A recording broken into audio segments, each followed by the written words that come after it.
ಇನ್ನು ಮುಂದಿನ ಪ್ರದೀಪ್ ಶೆಟ್ಟರ್ ಅವರ ರಾಜಕೀಯ ಇನ್ನಿಂಗ್ಸ್ ಹೀಗಿರುತ್ತೆ ಅಂತ ಅನ್ನೋದಾದ್ರೆ ಏನಾದ್ರೂ ಮಾತನಾಡ್ಬೋದಾ ಆ ಕಲ್ಪನೆಗೆ ಸಂಬಂಧಪಟ್ಟ ಪ್ರದೀಪ್ ಶೆಟ್ಟರ್ ಅವರ ಮುಂದಿನ ರಾಜಕೀಯ ಹಾದಿ ಹೆಂಗಿರುತ್ತೆ?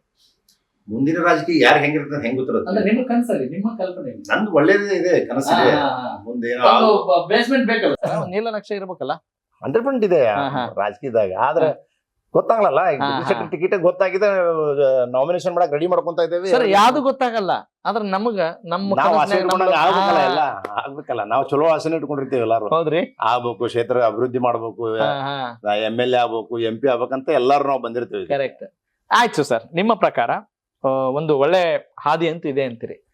ಹುಬ್ಬಳ್ಳಿ ಸೆಂಟ್ರಲ್ ಅಲ್ಲಿ ಏನೆಲ್ಲ ಕೆಲಸಗಳು ಇಮಿಡಿಯೇಟ್ ಆಗಿ ಆಗ್ಬೇಕು ಅಂತ ಬಯಸ್ತೀರಿ ತಾವು?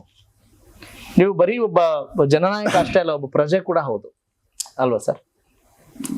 ನೋಡಿ, ನಮ್ಮ ಹುಬ್ಬಳ್ಳಿ ಧಾರವಾಡ ಸೆಂಟ್ರಲ್ ಕ್ಷೇತ್ರದಲ್ಲಿ ಮ್ಯಾಕ್ಸಿಮಮ್ ಜನ ಬಯಸೋದು ಉತ್ತಮ ರಸ್ತೆಗಳು, ನೀರಿನ ಕೊರತೆ ಅಂಕರ್ ಇಲ್ಲ, ಸಾಕಷ್ಟು ಮಳೆ ಆಗಿದೆ 1-2-3 ವರ್ಷದಿಂದ.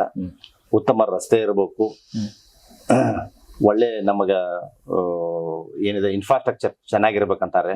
ನಮಗೆ ಫ್ಲೈಟ್ ಇರ್ಬೇಕು, ಚೆನ್ನಾಗಿ ಟ್ರೈನ್ಗಳ ಸೌಕರ್ಯ ಇರ್ಬೇಕು, ಒಳ್ಳೆ ಸೌಕರ್ಯ ಇರ್ಬೇಕು. ಇದನ್ನ ಬಯಸ್ತಾರೆ. ಫ್ಲೈಟ್ ಅದ, ಟ್ರೈನ್ ಫೆಸಿಲಿಟೀಸ್ ಅಂತೂ ಅದನ್ನೇ ಬಯಸ್ತಾರ. ಅದನ್ನೆಲ್ಲ ಮೊದ್ಲಿನವ್ರು ಯಾರ್ಯಾರು ನಮ್ಮ ಲೀಡರ್ಸ್ ಜಗದೀಶ್ ಶೆಟ್ಟರ್ ಹಿಡ್ಕೊಂಡು ಜೋಶಿ ಮಾಡಿ ಹೋಗಿದ್ದಾರೆ. ಅದ್ರ ಬಗ್ಗೆ ಏನಿದೆ ಇಲ್ಲ, ಅದನ್ನಷ್ಟೇ ಬಯಸ್ತಾರ ನಮ್ ಜನ. ಹುಬ್ಬಳ್ಳಿ ಧಾರವಾಡ ಸೆಂಟ್ರಲ್ ಜನ ಏನಿದೆ ಅಲ್ಲ, ಇದಿಷ್ಟು ಸಾಕಂತಾರೆ. ಸರ್, ಪ್ರದೀಪ್ ಶೆಟ್ಟರ್ ಅವರ ಪ್ರೊಫೆಷನಲ್ ಲೈಫ್ ಇರ್ಬೋದು, ಪರ್ಸನಲ್ ಲೈಫ್ ಇರ್ಬೋದು, ಫ್ಯಾಮಿಲಿ ಸಹಕಾರ ಹೇಗಿದೆ? ಮಕ್ಕಳಿರ್ಬೋದು, ಶ್ರೀಮತಿಯವ್ರು ಇರ್ಬೋದು, ಅವರ ಕೋಆಪರೇಷನ್ ಹೇಗಿದೆ? ತುಂಬಾ ಜನ ರಾಜಕೀಯವಾಗಿ ಬೆಳಿಲಿ ಅಂತಾರ ಅವ್ರು. ಹೌದ್ರಿ, ಹೌದು. ನೋಡಿದಾರಲ್ಲ ನಾವು ಮಾಡೋದು ಏನಪ್ಪಾ, ಇದೇನು ಒಳ್ಳೆ ಜನ ಬರ್ತಾರ, ಮೀಟ್ ಆಗ್ತಾರ, ಹಿಂಗಾಗಿ ಒಳ್ಳೆ ಕೆಲಸ ಮಾಡ್ತಾ ಇದಾರೆ ಅಂತೇಳಿ ನನ್ನ ಮಕ್ಕಳು, ನನ್ನ ಹೆಂಡತಿ ಫುಲ್ ಸಪೋರ್ಟ್ ಮಾಡ್ತಾರೆ. ಸ್ನೇಹ ಮೇಡಮ್ ಹೌದು, ಫುಲ್ ಸಪೋರ್ಟ್ ಮಾಡ್ತಾರೆ. ಸಹಕಾರ ಇದೆ. ಆದ್ರೂ ಸಾಮಾನ್ಯವಾಗಿ ಒಂದ್ ಸಣ್ಣ ಅಲಿಗೇಷನ್ಸ್ ಬಂದ್ರು ರಾಜಕಾರಣಿಗಳಿಗೆ ಏನಿರುತ್ತೆ, ಬಿಡ್ರಪ್ಪ ಆಗ ಪ್ಲಸ್ ಮೈನಸ್ ಎಲ್ಲಾ ಇರ್ತಾವು, ಅದನ್ನ ನುಗ್ಗಿಸ್ಕೊಂಡು ಹೋಗ್ಬೇಕು ಅಂತ. ಅಲಿಗೇಷನ್ ಆದ್ರೆ ಮನೆಯವ್ರಿಗೆ ಹಂಗಿರಲ್ಲ. ಒಂದ್ ಸಣ್ಣದೇನೋ ಅಲಿಗೇಷನ್ ಬಂದ್ರೆ ಅಯ್ಯೋ ನಿಮ್ಗೆ ಹಾಕ್ಬೇಕ್ರಿ, ಸುಮ್ನಿರ್ರಿ ಅಂತ ಹೇಳೋರು ಇರ್ತಾರೆ.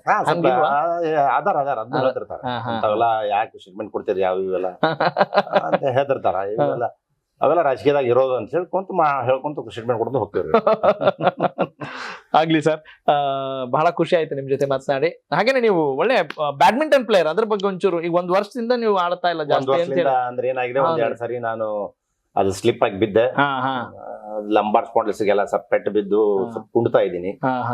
ಹಿಂಗಾಗಿ ಆಡೋದನ್ನ ಬಿಟ್ಟಿದ್ದೀನಿ. ಒಂದು 17-18 ವರ್ಷ ನಾನು ಡೈಲಿ ಬ್ಯಾಡ್ಮಿಂಟನ್ ಆಡ್ತಿದ್ದೀನಿ.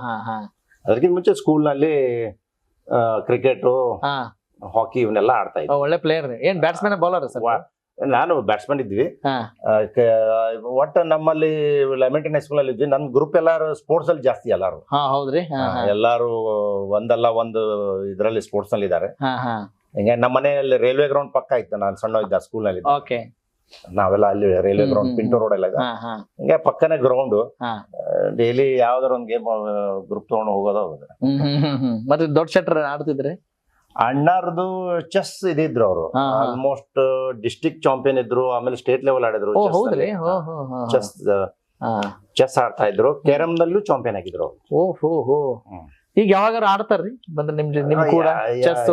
ಎಲ್ಲಿ ಅವಕಾಶ ಸಿಕ್ಕಿಲ್ರಿ, ಟೈಮ್ ಆಗ್ತಾ ಇಲ್ಲ. ಒಮ್ಮೆ ಯಾವ್ದೋ ಒಂದು ಇದಕ್ ಹೋದಾಗ, ಯಾವ್ದೋ ಫಂಕ್ಷನ್ ಹೋದಾಗ, ಅಲ್ಲಿ ರಿಸಾರ್ಟ್ ನಲ್ಲಿ ಇದ್ದಾಗ ಒಮ್ಮೆ ಕ್ಯಾರಮ್ ಮಾಡಿದ್ರು. ಬಿಟ್ರೆ ಅವ್ರಿಗೆ ಕಂಟಿನ್ಯೂಸ್ ಬಿಜಿನೇ ಇರ್ತಾರಲ್ಲ. ಅಂದ್ರೆ ಫೋಕಸ್ಡ್ ಮ್ಯಾನ್ ಅಂತ. ಎರಡಕ್ಕೂ ಫೋಕಸ್ ಬೇಕಲ್ರಿ. ವಾಕಿಂಗ್ ಅಂತ ಡೈಲಿ ಮಾಡ್ತಾರ ಅವರು. ಬಿಟ್ರೆ ಸ್ಪೋರ್ಟ್ಸ್ ದಾಗ ಕಡಿಮೆ ಅವ್ರಿಗೆ.